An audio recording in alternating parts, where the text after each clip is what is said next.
Good morning, everyone. Good morning. Welcome to First Unitarian Society of Milwaukee. My name is George Bledsoe, and I am pleased to serve as your worship associate today and to welcome you fully in this space. We welcome people of all genders, sexualities, ages, races, ethnicities, histories, and bodies here. We welcome your mind, your heart, and your spirit here. We welcome all you are bringing with you today and all your heart longs to sit down. We welcome all of you. We extend a special welcome to each guest among us. Guests are invited to come early on another Sunday and drop into the inquiry session at 10:10 a.m. in the parlor, where you can learn more about Unitarian Universalism and our church in a smaller, casual gathering. We invite our guests to fill out a welcome card located in a pew rack in front of you and drop it in the offering plate later in the service. You can also pick up a welcome packet at the back of the sanctuary. Hearing and assist devices and Braille hymnals are also available at the rear of the sanctuary, and the fragrance-free area is located on the front right side of the sanctuary. If you are a visiting family, including children or youth, after the time for all ages, please join the children's recessional and head across the hall to the common room. There you will be greeted by someone who will orient you to religious education. Immediately following the service, everyone is invited for coffee and conversation in the common room. My name is George, and you can come talk to me at the guest table there. As a way to engage at First Church, I invite everyone to explore the announcements insert for the numerous opportunities available here. In particular, let me draw your attention to a few. Used book sale coming soon. Check your shelves for books, CDs, and DVDs to donate and bring them to the common room until Friday morning, March 28th. Volunteers are needed to help with the sale on Friday and Saturday morning, Saturday afternoon, and Sunday afternoon. For information, see page 4 of your insert. Make Fred happy. Make Lynn happy. We know the weather and daylight savings time conspired to prevent many from attending the stewardship celebration last Sunday, but there is still time to turn in your 2019 pledge today at the membership table during coffee hour or from our website under Ways to Give. So make Fred happy, make Lynn happy. Turn in your pledge today. Please find details on these and more events in the announcements insert. Finally, please silence any electric devices for the remainder of the service. Once again, I welcome you to First Church by inviting you to join me in a unison reading of our mission, which is printed in your order of service. We gather to nurture the spirit, engage the mind, and inspire action. This time I'd like to invite Nicole McCarthy up to light our chalice.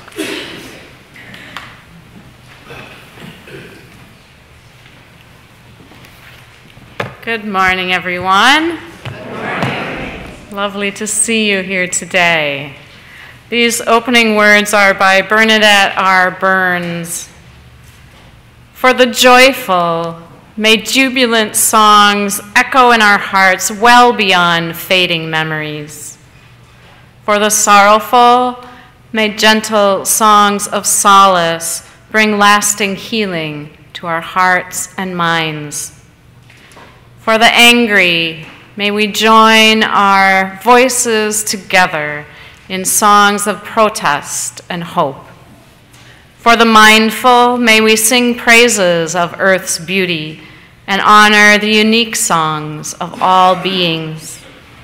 For all of us here in our community and the world, may we sing to the morning and evening stars as they guide our journeys.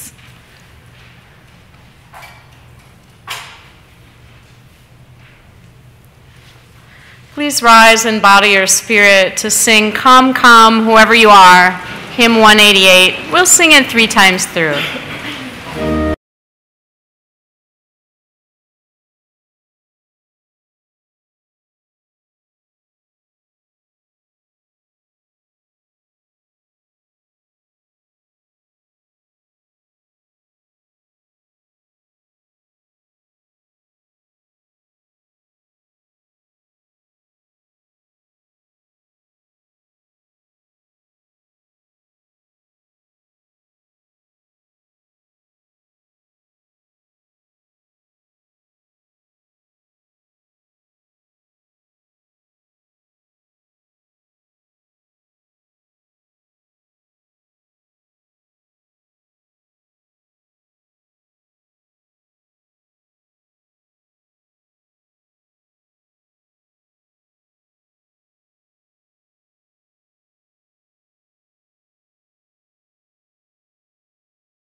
For today's Time for All Ages story, I will be reading I Had Trouble Getting into Sala Salou by Dr. Seuss.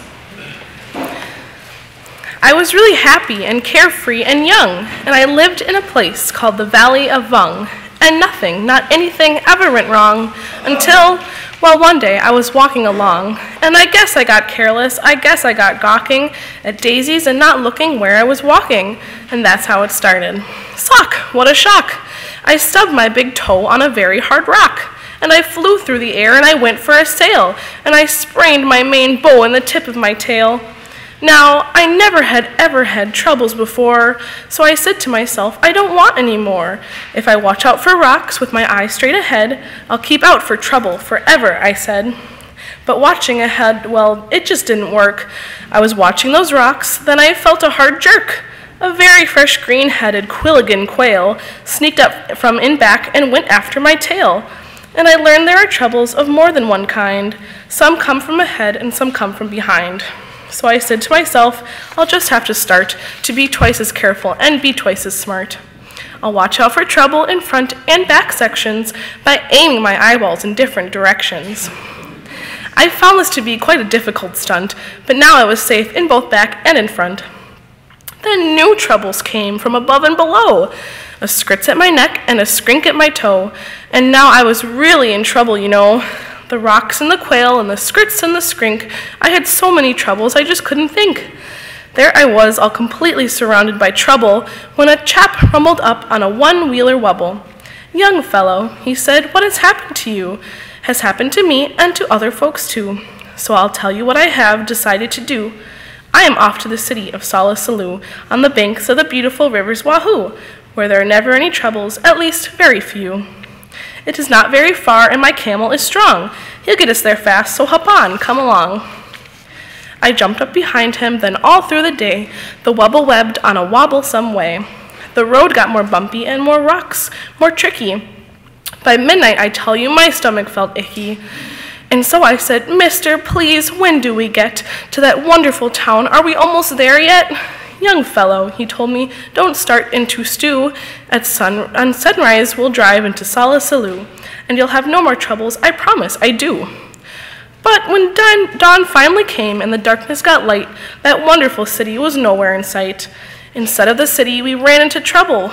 Our camel got sick and he started to bubble. I had to pull him on the one-wheeler wobble. Next morning, we located Dr. Sam Snell, who knew about tonsils and camels as well. Our camel, he said, had a bad case of gleeks and should lie flat in bed for at least 20 weeks. I was tired, how I wanted to crawl into that bed, but the wubble chap sent me away and he said, your troubles are practically all at an end. Just run down that hill and around the next bend, and you'll come to the Happy Way bus route, my friend. The Happy Way bus leaves at 4:42 and will take you directly to Sala Salou. On the banks of the beautiful River Wahoo, where they never have troubles, at least very few. Well, the bus stop was there, and that part was just fine, but tacked on a stick was a very small sign, saying, notice to passengers using our line, we are sorry to say that our bus driver, Butch Myers, ran over 4 nails and has punctured all tires.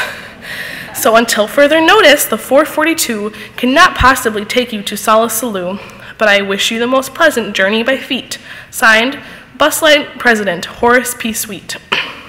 So I went on by feet, thanks to Horace P. Sweet, and that Horace P. Sweet almost ruined my feet.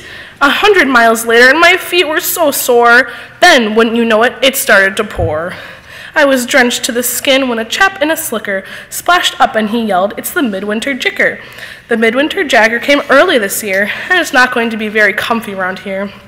Any fool would get out, so I packed up my things, and I'm off to my granddaddy's out in Palm Springs.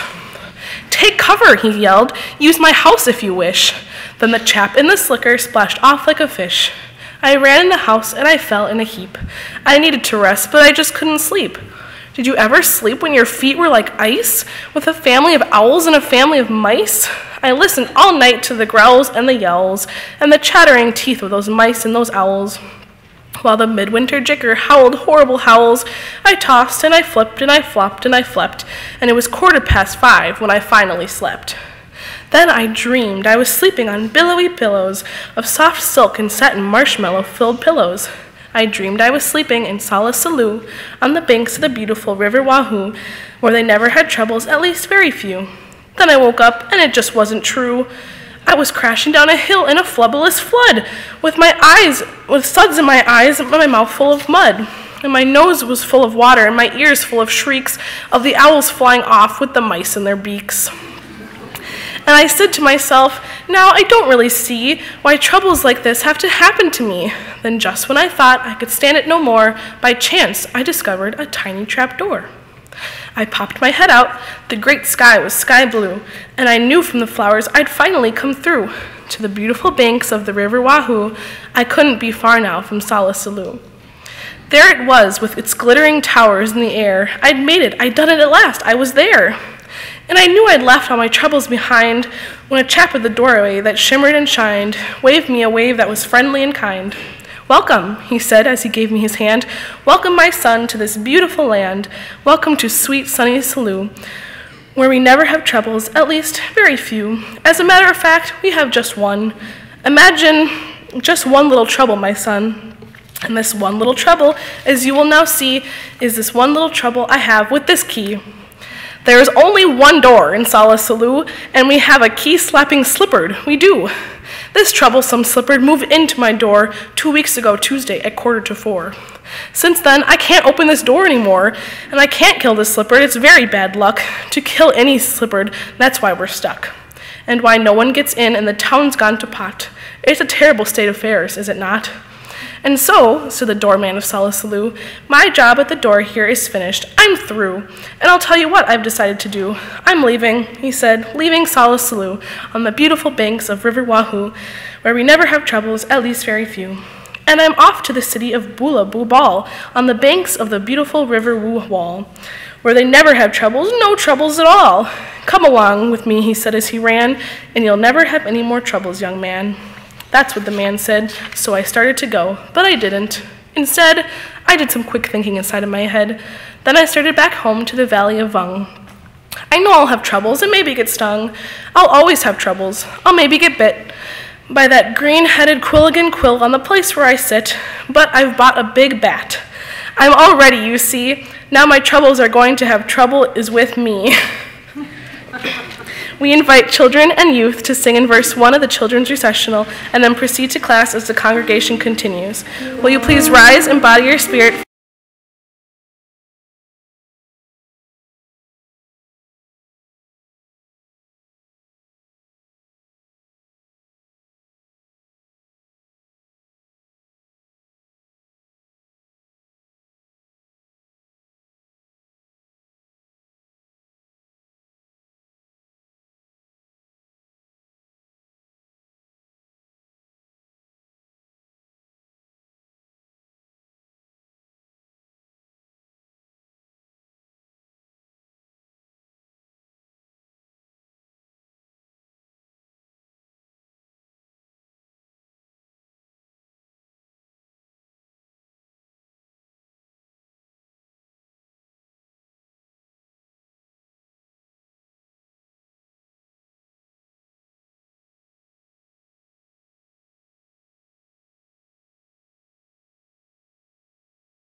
Please be seated.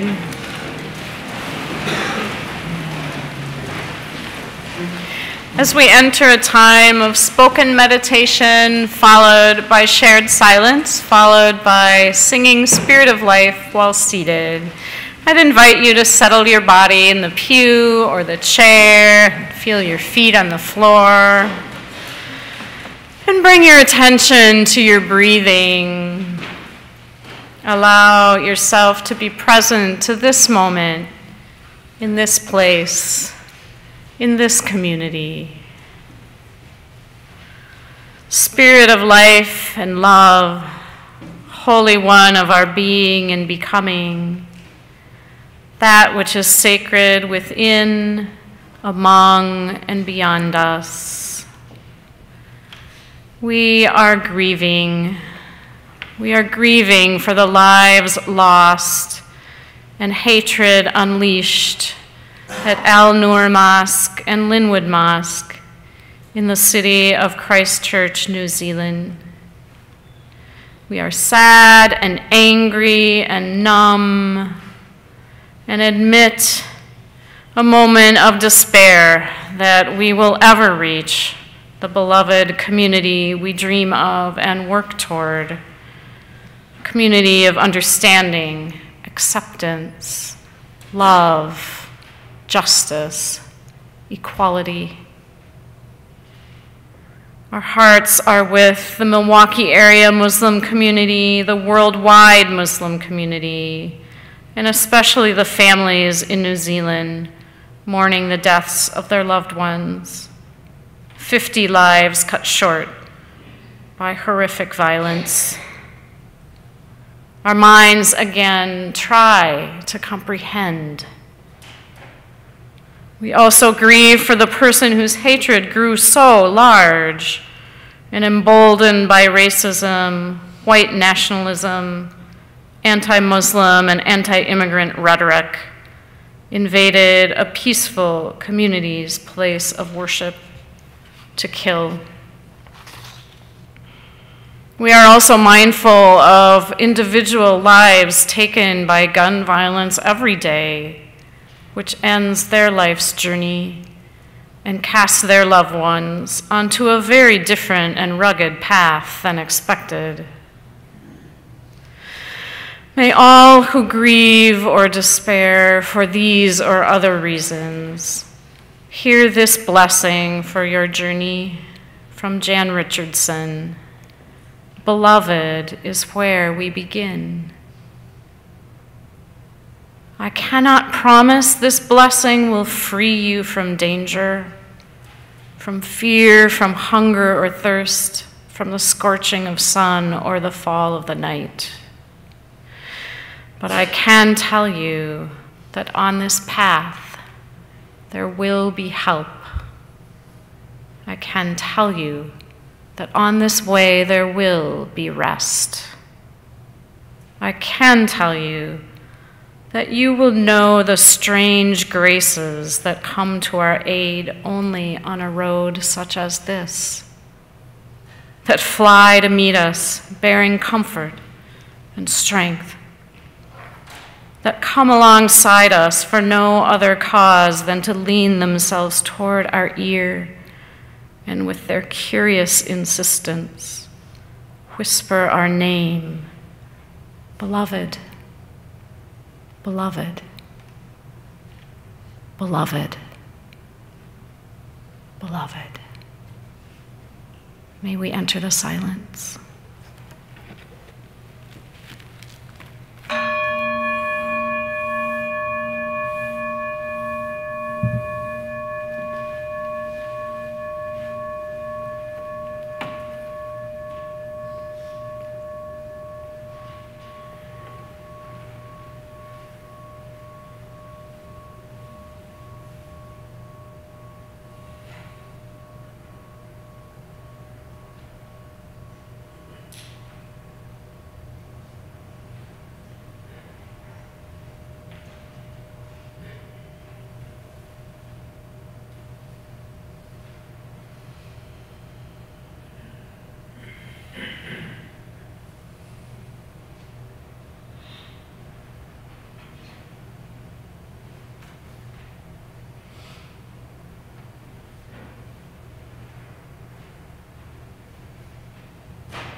While growing up on my family's farm in Tennessee, some of my most vivid memories were in the summertime, on Sunday afternoons, after church and after Sunday dinner.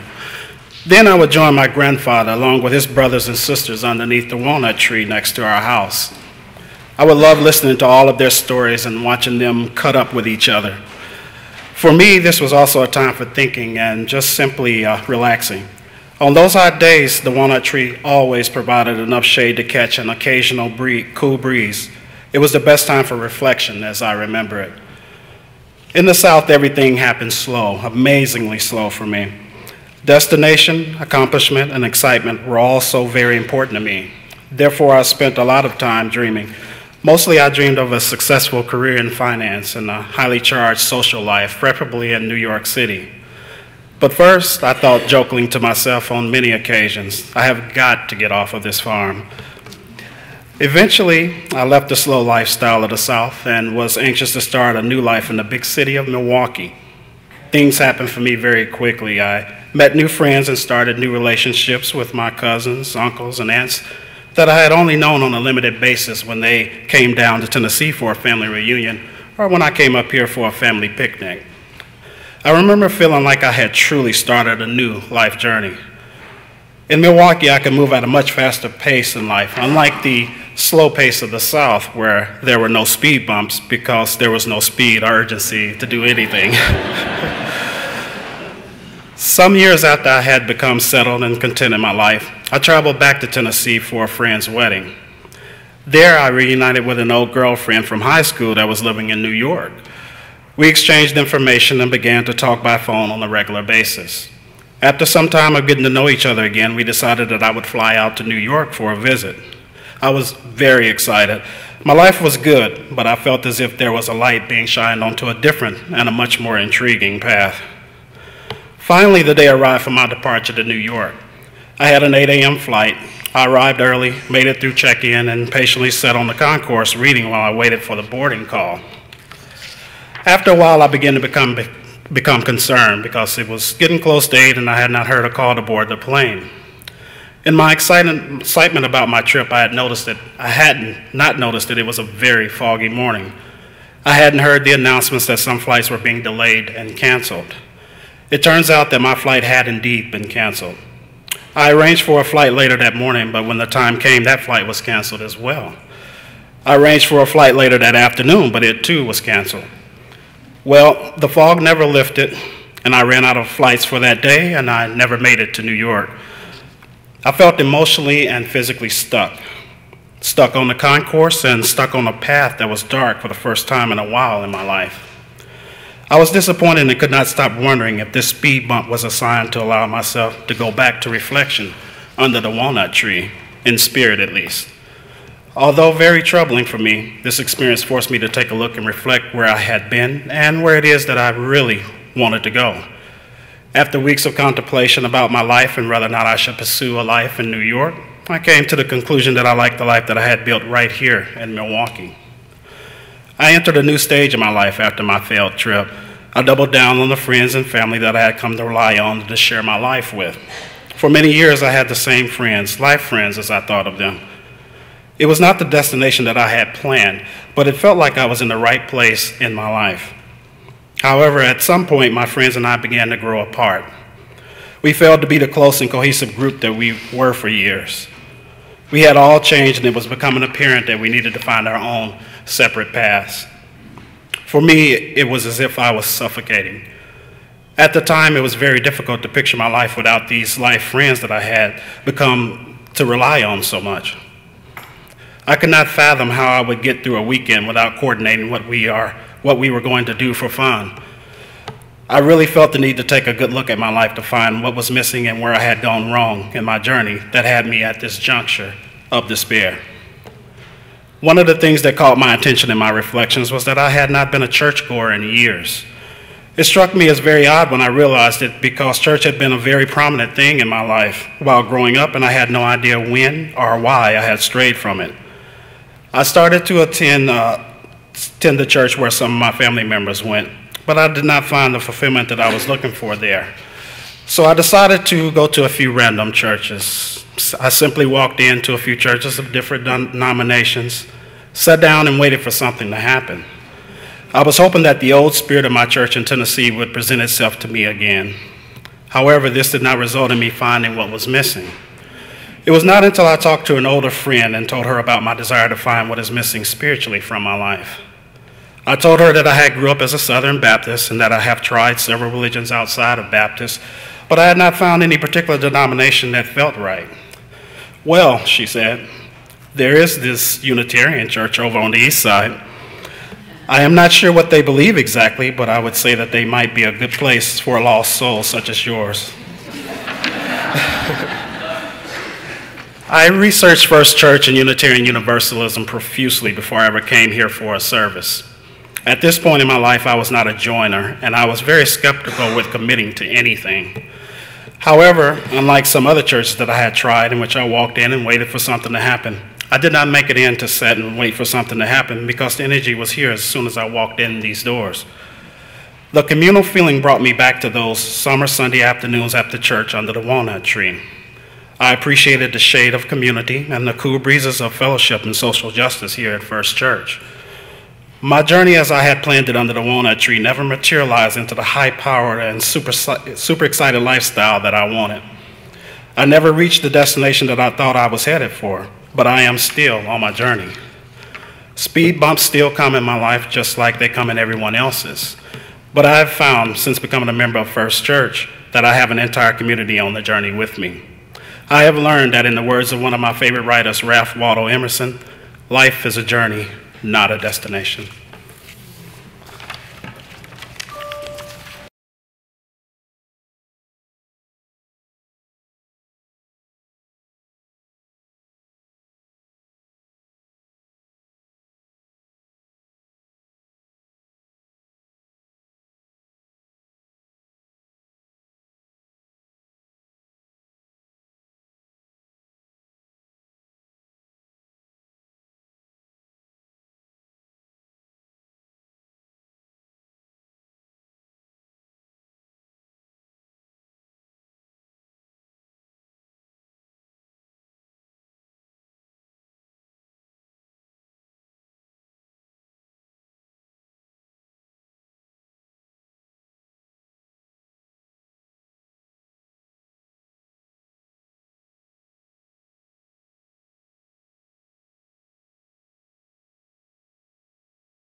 My father wrote about an adventure with a flat tire in his memoirs. It goes like this. It was about 1965 when my wife Harriet and I took our daughters, who were 8 and about 5 years old, on our summer vacation to see the Teton Mountains in Wyoming. The Tetons were one of my favorite places. The fact that one went through Yellowstone Park to get there from Minnesota was just a bit of icing on the cake. It was just a few miles east of Miles City, Montana, when our accident happened. At that time, I was driving a 1963 Buick with a Power Glide transmission. It was the first upgrade car we had ever owned. It was a hot day, which meant that the concrete highway was probably 100 degrees. I was traveling at 80 miles per hour, so the tires were probably smoking. Just as we were on a bridge crossing some river or deep valley, the right front tire blew out, throwing the car onto the curb and causing the rear end of the car to fly up onto the cross girder, smashing the trunk lid open. Fortunately, we all had our seatbelts on, but at that time there were no shoulder restraints. My head hit the roof, but not too hard. I was able to hold the car on the road as we rolled to a stop some distance beyond the bridge. The rest of the family seemed to be all right. The car following us stopped, and they were from Minneapolis. They offered to take the family into Miles City, while I stayed with the car, which had a curled up front bumper and badly damaged trunk lid, and a flat tire, of course. We decided Harriet should go get a motel room, try to rent a replacement car, and send a wrecker to tow me in. We didn't have cell phones in those days, so I don't know how the highway patrol learned about us, but soon after the family left, a patrol car appeared. The officer apologized for taking so long to get there, but he said he had to go home and change his shirt. The patrol cars did not have air conditioning, and he said the officers were supposed to look neat at all times while dealing with the public. A wrecker appeared a while later and hooked the car up to tow. I rode in the cab with the driver. By the time we arrived at the Buick dealer, Harriet had found a motel and rented a station wagon from the car dealership. They thought they could get our car repaired in about a week. We were uncertain about going all the way to the Tetons in the rental car, so they suggested a river close by that had campgrounds. After a week's time, we went back to reclaim our car and proceed home again, never making it to the Tetons. Sometime later, we were shopping at Dayton's department store in downtown Minneapolis when we met the folks who had rescued us on the highway in Montana. What timing! We met as we were all getting on the same escalator. 2 minutes different in either of our movements, and we wouldn't have seen each other at all. Well, getting a flat tire on a road trip becomes part of the trip and a story to tell. Being stuck is not necessarily bad. Since I was the 5-year-old in that story, I only have a vague memory of the experience. But camping trips with my family were always fun. I'm sure we made the most of it. And the kindness of strangers helped our family on its way. Being an adult driving alone with a flat tire can be frightening, though. Barbara Brown Taylor writes in her book, An Altar in the World, all you really need is a flat tire to find yourself thrust suddenly into the wilderness. This happened to me, so I know, she wrote. One moment, everything is fine. You are on your way home from Atlanta after a satisfying day in town. The stars are out. Thistle and Shamrock is on the radio. Then you hear an increasingly loud noise coming from the direction of your right front fender, while your car begins to list seriously in that same direction. By the time you wrestle the car to the shoulder of the highway, you know you have a flat tire. Depending on your personality, the panic can begin immediately, or you can hold it off for a while, opening the glove compartment to find the chapter on changing tires in the owner's manual. If you are a man, you do not look forward to this. If you are a woman alone on the road at night, your mind starts working overtime. Even if you call AAA, it might be an hour before they arrive. In the meantime, there is no telling who will pull over, either to help you or to hurt you. You know you are supposed to stay in the car with the doors locked, but since your compact car sways violently every time a semi whizzes by, this does not seem like the best idea. You are truly, seriously lost, even though you know exactly where you are. Something is happening to you in this wilderness that does not happen when you are safe at home. Even though you would rather not think about it, you are exquisitely vulnerable in this moment. You are vulnerable to this moment. Your carefully maintained safety net has ripped. You are in need of help, and your awareness of this is not a bad thing. There are people all over the world, she continues, who know how helpless you are feeling right now. Plenty of them would trade places with you in a minute to be sitting in a wilderness where there are no bombs going off, no guns being fired.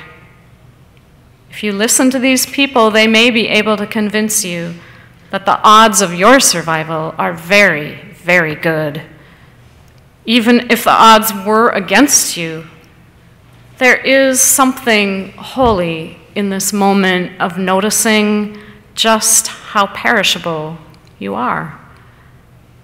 It is part of the truth about what it means to be human, however hard most of us work not to know that.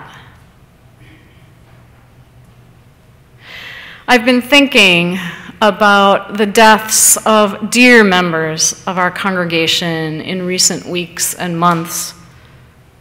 I've been thinking about the serious diagnoses of other dear members, as have you, no doubt. We're thinking of the terrorist attack in New Zealand and all the other individual personal losses that many of us grieve and bear every day as we wake up and get dressed and move about our day. All this has me thinking about how perishable we humans really are. I've been wondering lately, maybe you have too, why all these deaths? Why all these deaths and so close together? This is not the path I imagined our community would be traveling right now. Yet, the path is the path. Facing our own mortality and losing our loved ones is part of the journey. So how do we want to inhabit these perishable human bodies on life's path of beauty and loss? 16th century Spanish mystic Teresa of Avila wrote, "The whole way to heaven is heaven itself." But I wonder, how do we find those bits of heaven on a road scattered with speed bumps, flat tires, obstacles, and losses? I think it has to do something with cultivating a place of waiting and stillness inside ourselves, finding those waystations in unexpected places where we can wait and be calm and be sheltered and know the love that pervades everything. Travel writer Pico Iyer, in his TED Talk called Where is Home, spoke about staying at a hermitage in Northern California right after his house burned down in a wildfire. He said, "I started to go back to this place over and over again, and I noticed that I was doing my most important work there invisibly, just by sitting still, and certainly coming to my most critical decisions the way I never could when I was racing from the last email to the next appointment. And I began to think that something in me had really been crying out for stillness. But of course, I couldn't hear it because I was running around so much. It's only by stopping movement that you can see where to go. And it's only by stepping out of your life and the world that you can see what you most deeply care about and find a home." And I've noticed so many people now do take conscious measures to sit quietly for 30 minutes every morning, just collecting themselves in one corner of the room without their devices. Or they go running every evening, or leave their cell phones behind when they go to have a long conversation with a friend. Movement is fantastic privilege, and it allows us to do so much that our grandparents could never have dreamed of doing. And I begin to think that really movement is only as good as the sense of stillness that you can bring to it, to put it all into perspective.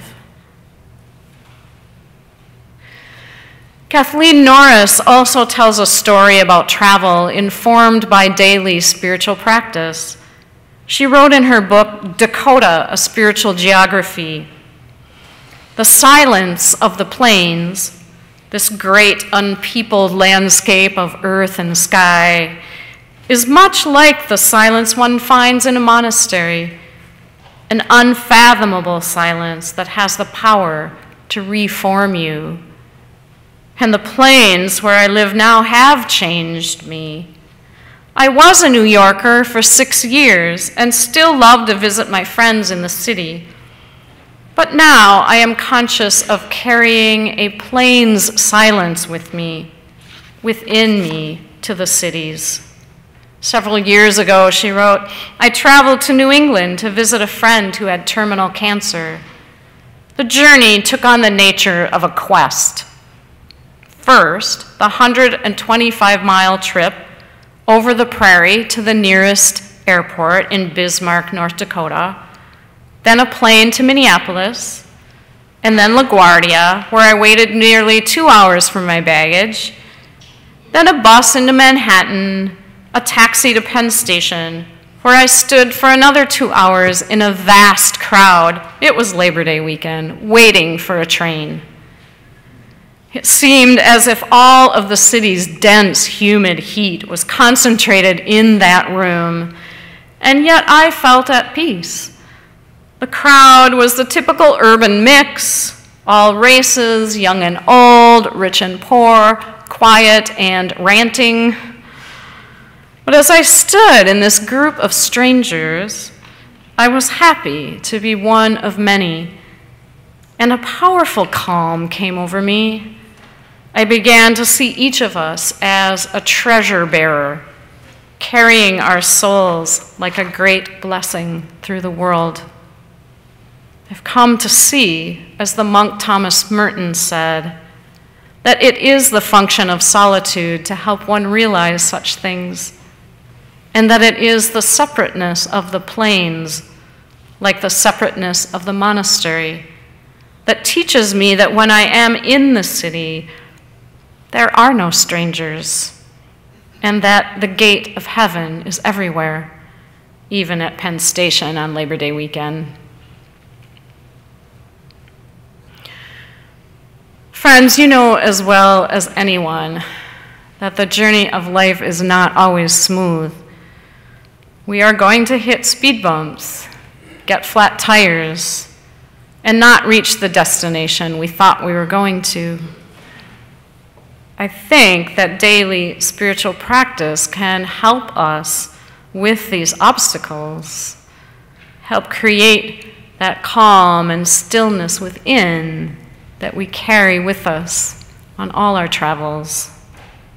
Spiritual practice helps us experience those unexpected delays as waystations of relief, of shelter, where we can wait and accept help from strangers. For the path is the path. No matter how hard we shake our fists at those obstacles in our way, the obstacles in front of us are not in the way of our lives. They are the way.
Please rise in body or spirit for the responsive reading in your order of service, written by Wisława Szymborska.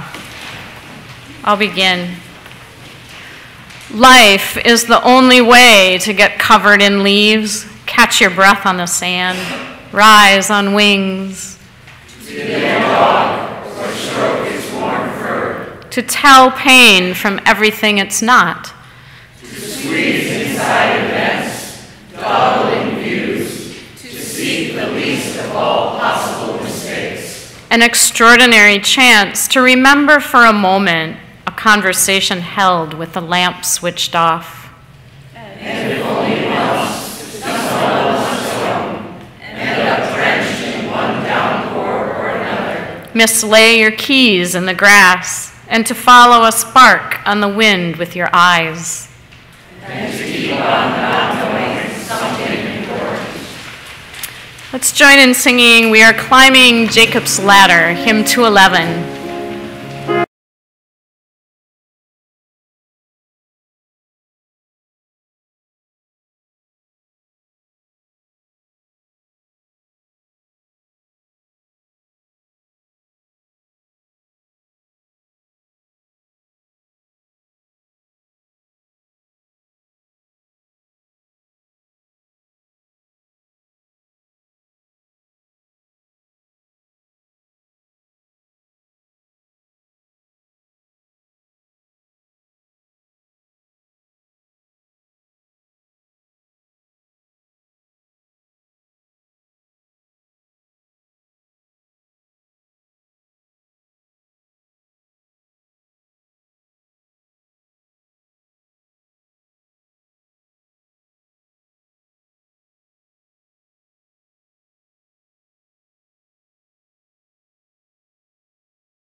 These closing words are by Eric Williams.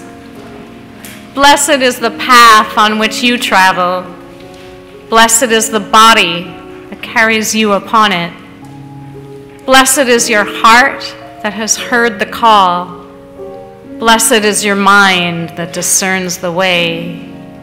Blessed is the gift that you will receive by going, and truly blessed is the gift that you become on the journey. May you go forth in peace.